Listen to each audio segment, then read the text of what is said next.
আসলে আর তো কিছু চাওয়ার নাই, কিছু চাওয়ারও নেই, কিছু পাওয়ারও নেই। নামটা যেন যুগ যুগ থেকে যায়। আমরা তো আজকে যে আজাদি, আজকে যে আমাদের স্বাধীনতা, আজকে যে আমাদের মত প্রকাশের স্বাধীনতা, আজকে যে আমরা ক্যাম্পাসগুলোতে চমৎকার পরিবেশ পাওয়া, সব কিছুর মূলে তো ছিল সাজিদ রায়, আমাদের শহীদরাই। তো এরাই হচ্ছে শ্রেষ্ঠ সন্তান। ওদের জন্য মানে আমরা, আপনারা কখনো একাকী মনে করবেন না।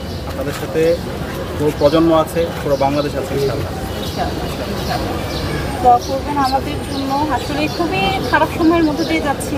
বাবা মারা গেল এই আগস্ট মাসে। তো দোয়া করুন, আসলে দোয়া ছাড়া কিছুই চাওয়ার নাই। আল্লাহ ধৈর্য ধারণ করার শক্তি দান করুক। আর এই তো ইনশাআল্লাহ জান্নাতে দেখা হবে বাসায় ইনশাআল্লাহ। আইসেন। যাবো ইনশাআল্লাহ, যাবো। আর জগন্নাথ বিশ্ববিদ্যালয়ের আমাদের ছাত্র শিবিরে এরা সবসময় খোঁজ খবর নিই, এবং আমরা ছাত্র শিবিরের সেন্টারে এবং ডাকসুতেও আমাদের যত আয়োজন হবে ইনশাআল্লাহ আমরা আপনাকে পাশে চাই। থাকবো ইনশাআল্লাহ, এখানে যেহেতু আছে থাকবো ইনশাআল্লাহ। আচ্ছা ঠিক আছে। সালাম। ওয়ালাইকুম আসসালাম।